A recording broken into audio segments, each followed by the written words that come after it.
Welcome to Hardheaded Podcast. We're excited that you've joined us as we have a conversation. It's time to join the conversation. All right, folks, ladies and gentlemen, we are glad to have you back on the Hardheaded Podcast. I'm your host, Chet Sears. To my left, I've got Troy, 3-shot Trussell. To my right, it's 3-shot because it's fall. Fall is hunting season. Hunting season means you're shooting 3 times. That's right. Boom, boom, boom. To my right, I've got Matt, the Marine, Sergeant Amos. The Marine, not to be confused with John Cena. Okay. Is that a movie? Or Gunny Highway. Okay. You can't see me. All right. Well, he's to my right. And we've got a great show for you today. Troy's going to give us what's on his mind. After that, we're going to roll into the top 3 football coaches. Top 3 football coaches. We are in the midst of football season. Actually, it's coming to an end if you're into high school football. And then we are going to go to Matt for a good word. So, Troy, tell us what's on your mind. What's been on my mind? So, 10 years ago, no, longer than that. 13 years ago was the last time I played in a fantasy football league. No way. Way. Why? Because you had a gambling problem. No, I didn't. That was like way before that. Okay. Jeez, bringing up my past. Why would you? Gracious. Fantasy football could be a lot of fun. Well, because I moved from Shreveport to Kansas. Yeah. Didn't know anybody up here. Our old internet. Because you can't play fantasy football if you're in a different town than somebody Well, else. we did, but the group I used to play with. I can't talk with this. No, you can't. Thank you for doing I thought that. you were drunk there for a little bit, slurring your speech. Sorry, I had a mint in my mouth, folks. I had to get rid of that. Thank you. That's something. Yeah, you want it, Matt? I'll give it. You want my mint? Okay, You're not pass. talking much right now. Okay. Yeah. Anyway, where was I? Yeah, the group that I used to do the league with, we did it for, I don't know how many years, 15 years or so together, all the same 10 guys. Yeah. Well, I moved up here, and I think we did it one more year, and then it just kind of fizzled. Because we used to all get together. We had this big draft party. God bless you. It was just a fun time. Well, at the beginning of the football season this year, in August, I got a text from the guy that used to head that up. Yeah. And we're getting the team back together. He got the band back together, baby. Yeah. Now it's only 3 out of the 10 original, or actually 4 out of the 10 original players, but there's 6 other guys. One of them is a guy I brought on, actually a friend of mine from here. But it's just been a lot of fun to get back into playing on fantasy football. So I did that league, and then I ended up getting in another league with some old college buddies and my friend Meanie, probably the oldest friend I have, got me into that group, but it's with a bunch of guys I went to college with too. So it's been a lot of fun reconnecting with old friends and just trash talking, man, every week. Because for me, the most fun about the fantasy football is the trash talk each week on the player that you're playing. Yeah.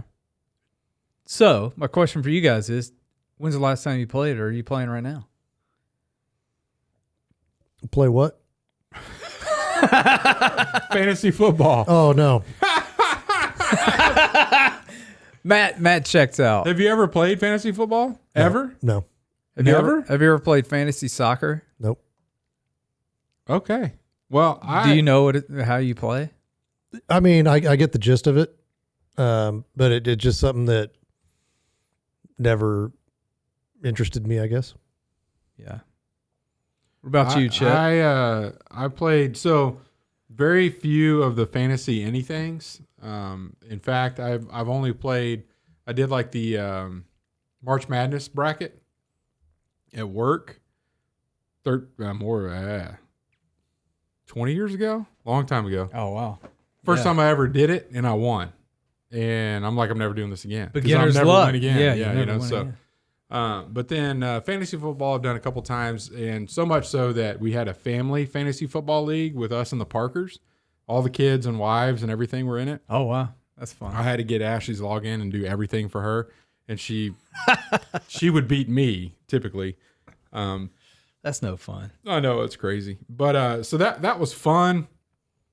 But it kind of fizzled out. I was the commissioner, and I don't know. I just didn't re-up it 1 year. I think 2 years ago, and we haven't done it since. But all the kids have gotten in their own fantasy leagues with their friends and all that kind of stuff. So they're still doing it, but I'm just like, it's not that big a deal. So what'd y'all pony up on the family side? What? No money, no nothing. Just bragging rights. Just bragging rights. Yeah. And then before that, we did a college pick'em with a bunch of my college friends. So the top 20, we'd pick the top 25 college. If you were in the top 25 and had a game, we'd pick based on the spread. It's just, win, lose kind of thing. Yeah. I had fun with that. Never won that either. The hardest part about the whole thing is coming up with your fantasy football team's name. That was like the most creative, fun thing to do. And after that, it was just, I sucked. I probably sucked at the names too. I can't remember any of them are, but anyway. You want to know what my team names are this year? Matt does. No, he doesn't. I'm super excited. He could care less. You have more than one team? I got 2 teams. Yeah. Okay. Were you not listening earlier? I checked out during that He's got part. the league with all of his buddies from high school and then all the dudes or college. And then, I thought they were all in the same league. Then you got another one. 2 different leagues. Okay. Yeah. I was listening. Well, tell I just me. don't care. Yeah. It's like when I talk about soccer, you just Check out when y'all make jokes. or high school football. Yeah. Yeah, exactly. Well, it's football, man. I thought you'd be checked in, but it's definitely not high school. So, one team name is Kreft Sucks. Kraft? Kraft. Like mac and cheese? Kreft. Who's Kraft? It's a name. Is that one of the other guys in the league? No, these are a bunch of my college buddies. Uh-huh. Back in college, I was nicknamed Kreft because You were nicknamed Kraft. Yeah, and I hated it. And it's because, like, me and this guy Kreft, Stephen Kreft, we got in a altercation one night. Yeah? Got in a little match. We were not in our right mind. Okay. I will Yeah, say. you're drunk. Okay. So it was pretty stupid Or little high, one or two. little skirmish there. Meth. And yeah, my buddy was like called us both Kreft, and it just stuck, and so I hated it for forever. Yeah. So that's one team name. And there's a lot that goes with that. We won't get into the rest of that. So it went so bad that you got the name of the person you had the altercation with. Yeah. Can't get much worse than that. Yeah, it was bad. And Shocking. That was the rest of my. That was That's like Matt coming back from Afghanistan with the nickname Al Qaeda. Or legs. You didn't get IED. You didn't get in an altercation with legs. You got in your head. I got my legs got in an altercation with himself. Yeah, I guess. Yeah. With a pressure plate. That would be my name, PP. Pressure plate. Oh, okay. PP. I got you. Like it. I know you do.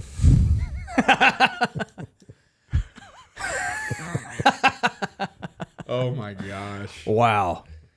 Well, I was that's called awesome. TT a lot growing up. So are you winning in your league right now? Look at him. No. No, I'm tied. Who's your defense? Well, one league has IDPs, I don't know what that is. individual defensive players. Oh, that's a new thing. I didn't. It's not a new thing. It's been around for a long time. Been around for. You have very long Parsons? time. I don't think so. No. No, You know what? but I do have San Francisco 49ers. You ought to have on the other Demarius one. Davis from the New Orleans Saints. I should, Yeah. but he's already taken. Okay. Yeah. So. Yeah, I got like a even record, so 50%. That's bad. Yeah, it's pretty terrible. So do you do do trades and Yeah, you can do trades. You can drop. So players how for do you your guys roster. select who's going to pick first as the winner from last year? No, In your Should be- draft? should be the loser from last year. No, it's calculated, and it just automatically the system does it all. Tells you who's going to pick first. Yeah, it randomly picks them, which is pretty And cool. so in this, do you have a salary? No, not in these. You So just have you don't have set- a cap. You don't have a cap of like. No, there are some that are salary based where you can have a salary cap to where you can't go over spending that much, but not in these two leagues that I'm in. It's I gotcha. just you fill your roster and you go through the draft and fill your roster. Okay. Yeah. It's been a lot of fun, though. Yeah. Been watching a lot of football. Hey, what's your favorite football broadcast to watch? None of them. I'm not a fan. You don't watch any of it? I don't know. I don't like. There's no. I'm so happy Tony Romo's calling this game. Like, there's nobody I could name. I completely agree. Until the Mannings started doing Monday Night Football. No, that's not even cool. Nope. I watched that. I watched that the night that Rodgers got hurt. What I did not enjoy it. Why not? Because they were talking over themselves while like important things were going on. Oh, see, I'd rather have that than have like the actual broadcast. Here's what I found to be the best in it. Back when I was doing the ESPN, when I wasn't paying for anything, and I could somehow get ESPN Plus before you had to pay for it, and I'd screen share it to my TV. But all you could screen share without a subscription to like Cox or whatever was it had 2 channels. So if let's just say I'm watching LSU Alabama. There was an Alabama channel and an LSU channel. And you got to see, they had 3 pictures on your screen. A picture of what everybody that's watching ESPN was seeing. Excuse me. And then a screen of the coach. So if I'm watching the LSU channel, it's what everybody sees on ESPN. And then the LSU head coach. And then the best player on the field for LSU at that time had a camera following them the whole time. So if it was on defense, it was the best defensive player. If it was on offense, it's typically the quarterback. Excuse me. And is one of these your waters? No. Okay. Well, and then the audio was the LSU broadcast, Oh, that's nice. the radio broadcast. So it was the local radio people. And so then if you switch it over to the other channel, is the Alabama head coach and then Alabama best player and then what everybody's seen. But then the audio of the Alabama radio. And those guys know their team. It's not like they read some notes of the week studying up and whatever else. They know the players. They know everything that's going on. They talk about what happened last week. It's just so much better. I only found that in college, and so that's what I'm a fan of. How about you, man? You don't watch football. Do you watch the Chiefs? I do. He fell asleep and he's breathing into the mic there. I watch the Chiefs, and my favorite broadcast is on My Country 100.5 on Friday nights when I cannot attend an Andell High School football game. And they give you the play-by-play on the radio. And I also have a subscription to the National High School Football Network or whatever, so I can watch the games live on my phone. Because I care a lot more about high school football than I do. So our listeners know, Andale is a town outside of Wichita to the northwest. It's the school district that your daughters go to, and their high school football team, where I went to high school, my wife went to high school, is dominating this decade in high school football. They haven't lost a game in 4 years. I hadn't played anybody. It's been 50, are we 53, 54 now? So now on Friday nights, Matt and I text back and forth because I'm very interested to find out how quickly the JV team starts playing. And it's this year, it's still been in the first half when they put the JV in. Pretty much. Yeah, because it's like 59-0 with 2 minutes to go in the half, or just crazy. Crazy numbers. They're not gimmicky. They just pound the ball. Like, it is running over people, and all you have to do is tackle, and they're not going to score 100 points. Yeah, but I mean, nobody could tackle these guys. Well, they're strong. Well, they're strong, and everybody plays. They hit their assignments. They for block the their people. Yeah. Yep. It's not about one person. It's about the team and making the team the best it can be. And it's super impressive to watch. Is there a documentary? They ought to do a documentary about the team. No. We like the stadium we're in. Nothing too impressive. We still play on grass. We try to remain humble in our success. Grass is good, by the way. Aaron Rodgers. It's way better for you than Yep. Have you seen that God Family Football documentary that came out this year? No. I haven't seen that yet with Russell Wilson. No, it's a series about Josh Booty's kid from Evangel. Yeah. It's on the Evangel team. Oh, okay. No, I hadn't seen it. Yeah, and my wife went to that school, went to Evangel, so we've been watching it. It's really interesting. It's kind of cool how they go through the booties.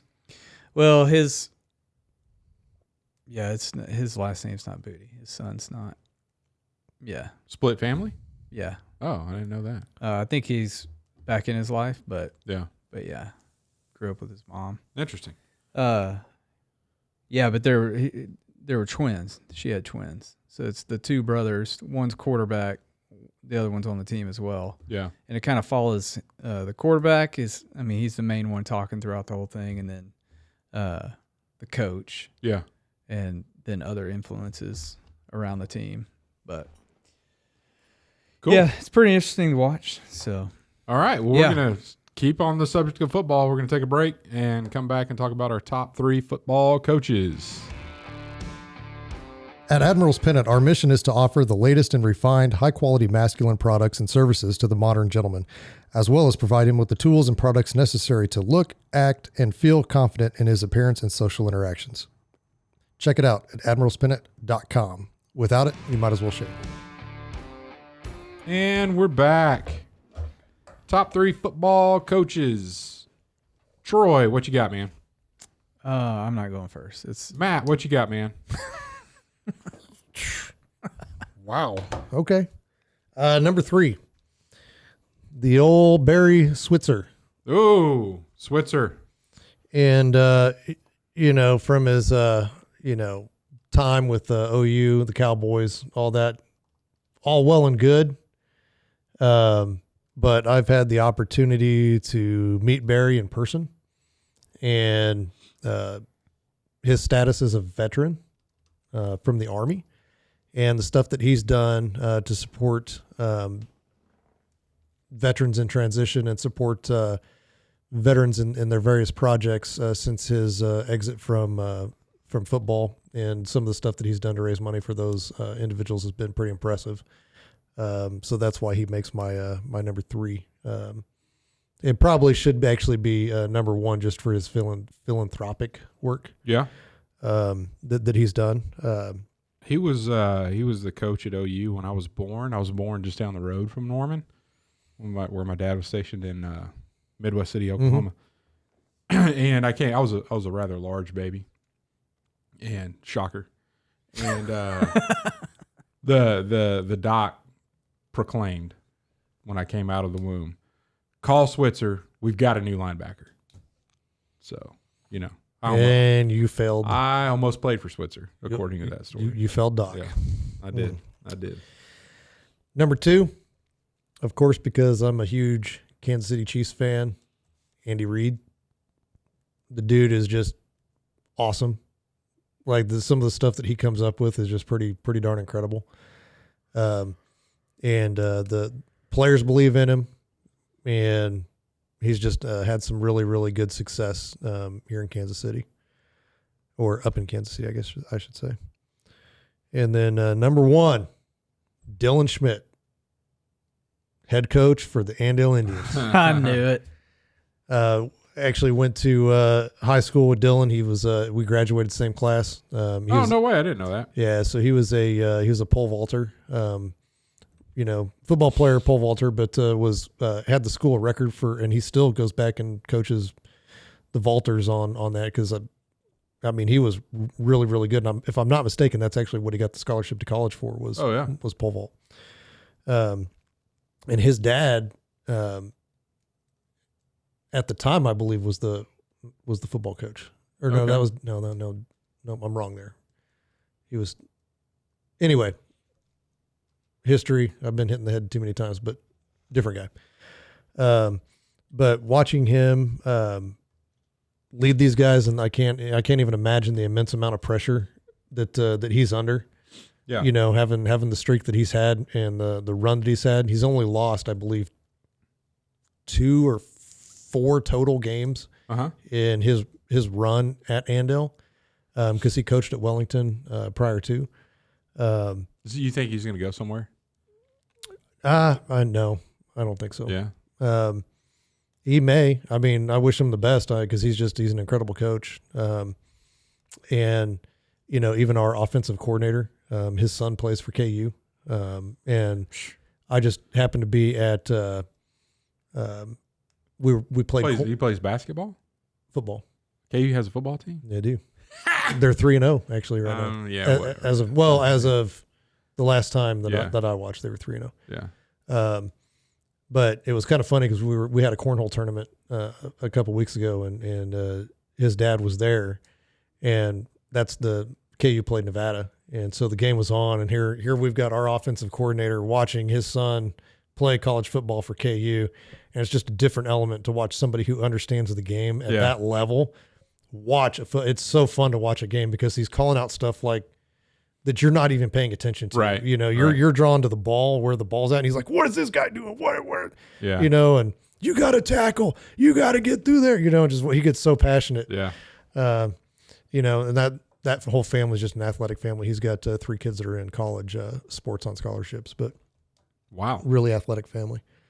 As a matter of fact, his daughter is at Texas A&M, and she's a sophomore this year.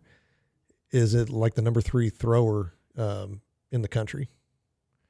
Wow. For javelin. But anyway, Dylan Schmidt, he's got a good run. He's got a lot of pressure, but he's handling it pretty well. And he's just a super good dude. That's cool. All right. Well, I'll go now if it's okay with you, Troy. Yeah, sure. Go ahead. Well, good. I will start out with number 3, Dick Vermeil. Dick Vermeil. You know who I'm talking about? I know the name. I don't. Yeah, he was the coach at the Eagles, the Rams, and then the Chiefs. Super Bowl winning coach. One of the things I really like about him, and this kind of leans in my whole list here, is you may know a little bit about Vermeil if you watch the movie Invincible with Mark Wahlberg. Oh, yeah. About the walk-on that got he went to the tryouts and ended up getting on the team. So Vermeil was the guy that was like, hey, we're going to I'm going to put him out there. We're going to play. I'm going to give him a shot. As at the Rams, he gave another guy a shot named Kurt Warner. Kurt Warner, who is older. So Patrick Mahomes has been in the NFL for 5 years now, and won 2 Super Bowls, doing all this crazy great stuff. And Kurt Warner got his shot with the Rams when I think he was 29, like his first NFL season. So you talk about taking a shot on somebody, and he saw something in Kurt Warner coming out of the Iowa Barnstormers in Arena Football League, and naturally he just didn't give him. You got the starting job. It's like you have a chance to earn it, and very few NFL coaches would do that with Papali or whatever his name was, and then turned around and did it with Kurt Warner, and then he came to the Chiefs. So he's a coach that you can see cared about people and was successful. My number 2, Andy Reid, same. He's great at what he does, but he is not a transactional coach. So he is 100% like the crazy stuff those guys get to do on the field, that carousel, whatever play that they did. Yeah. He wants his players to be engaged. He wants them to contribute. He wants their ideas. He wants them to develop his people. I think he's fantastic for that. And he's a winner on top of that. And he's one of 6 coaches to have this many wins with 2 different teams. Just a phenomenal guy. Number 1, Bill Snyder, head coach of the K-State. Kansas State Wildcats up until 2018. He took a little hiatus in there at one point. But he took the worst college football program from the worst to a national contender who made 11 consecutive bowl games and had, 8 consecutive 10-win seasons. He turned it around, and I think that's phenomenal. And he did it in a way of just a noble, honorable way. Just the greatest guy, an advocate for if you just think about the university itself, he represents the entire university. So just kind of give you an idea, when he came on board, K-State had a 37% winning record. So there were 299 wins versus 510 losses in 93 years. So they stunk. They had the most losses of any Division 1A team at the time that he took over.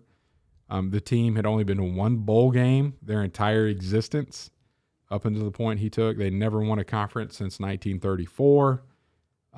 Just unbelievable how bad they were.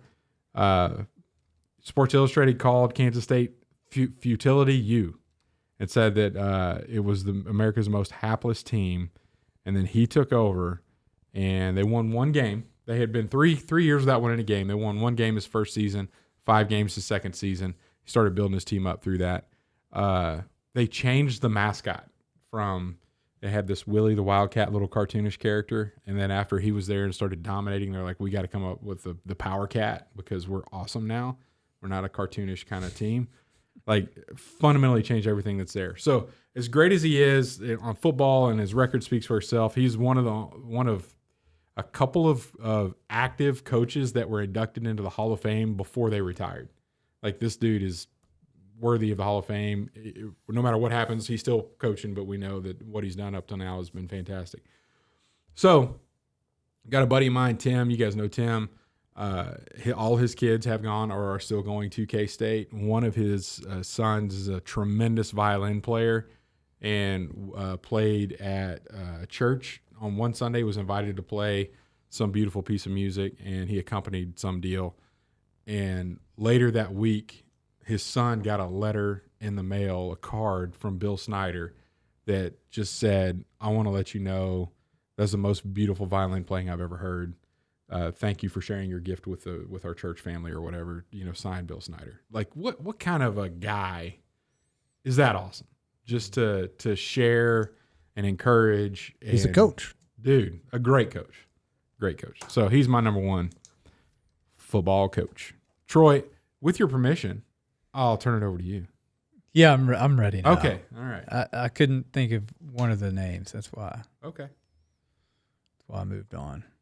You are utterly worthless. That name was Mora. You could Jim use a coach. Mora. No, it wasn't. You could Playoffs. Anyway. You could use a coach. Let's go. I've got a coach. Let's go. All right, number 3. You got this. Bill Belichick. Yeah, okay. No arguing it. The other is. No, he's proven. When I said, You don't have to like him.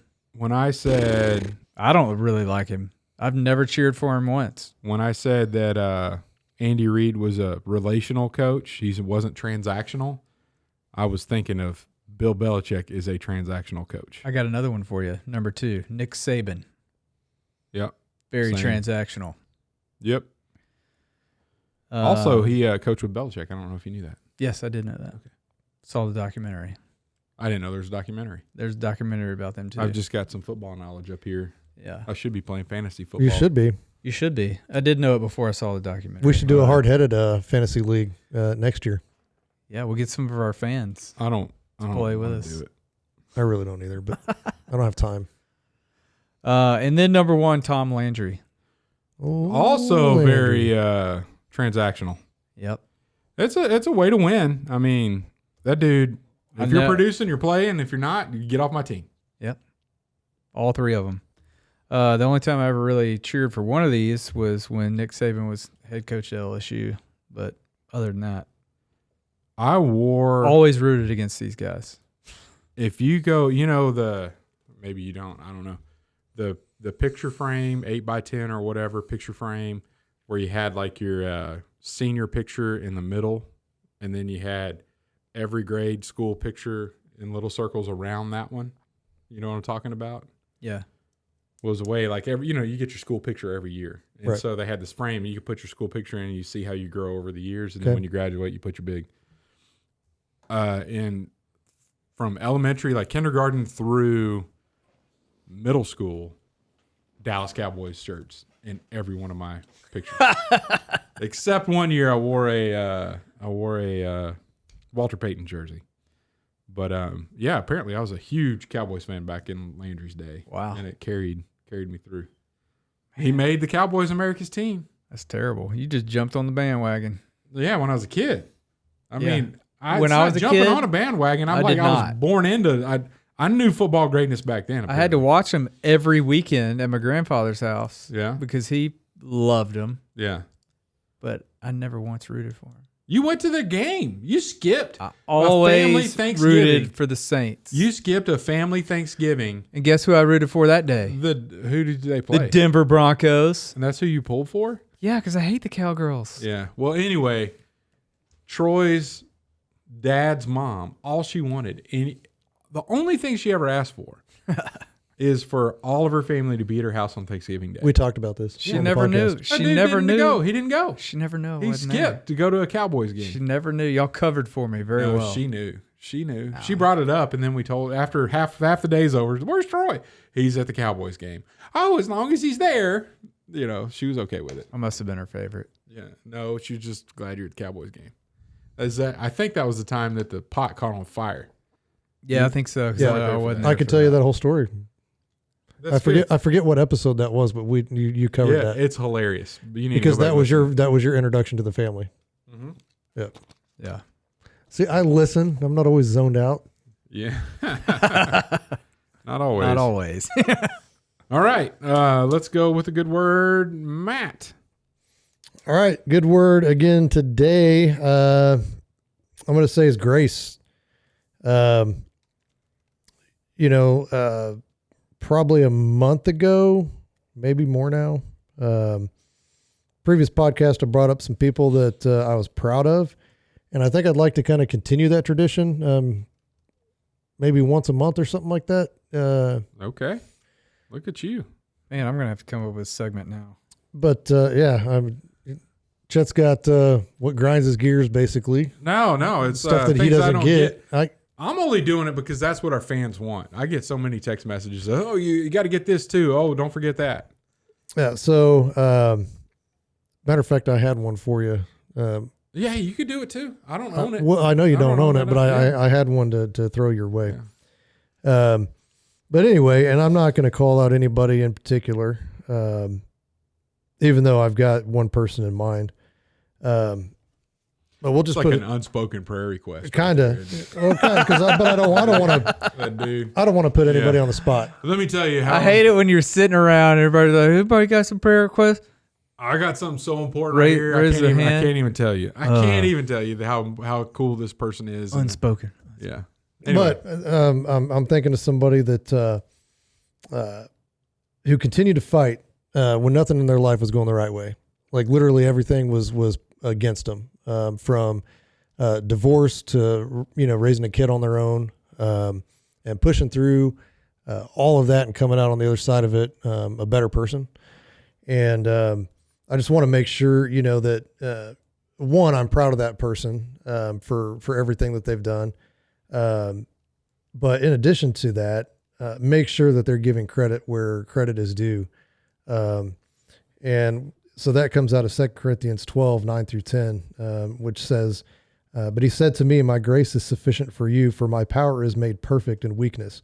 Therefore, I will boast all the more gladly about my weaknesses so that Christ's power may rest on me. This is why, for Christ's sake, I delight in weakness and insults.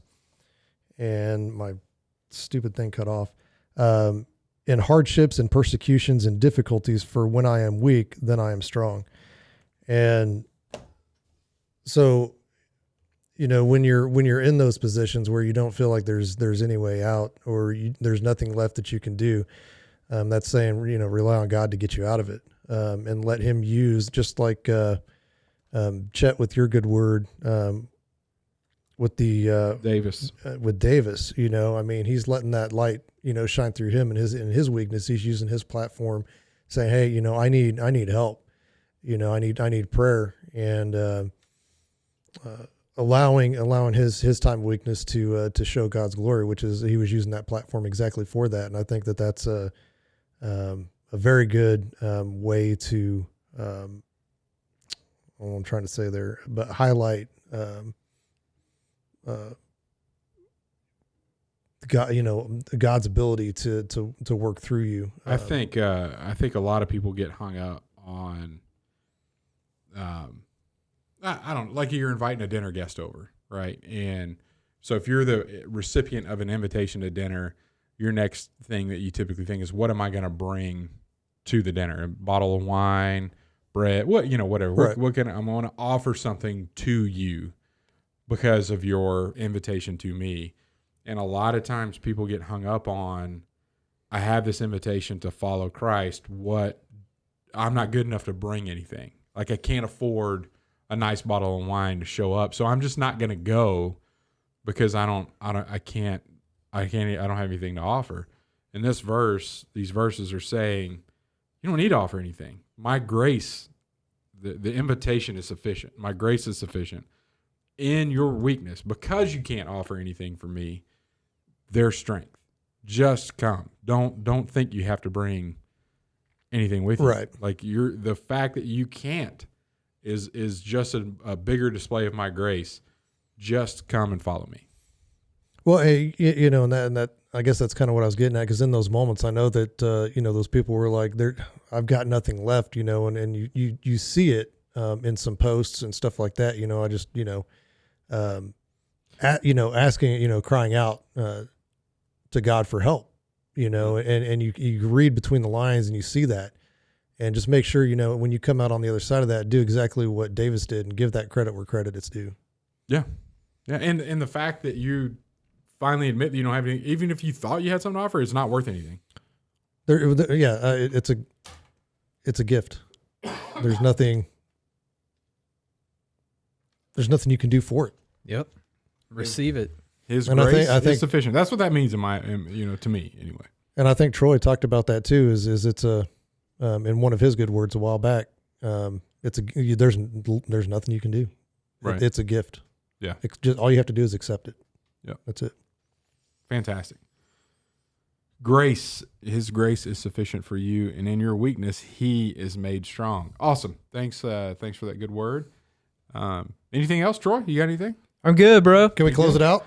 Hey, With your permission? Go to hardheaded.com and order a Don't Sauce My Meat t-shirt, please. They're awesome, and people are going to talk about it. And 5-star reviews. they look great, man. They look really good. I appreciate Good that deal. logo. You did good. Yeah, thanks. All right. We'll talk to you later. Thanks for listening.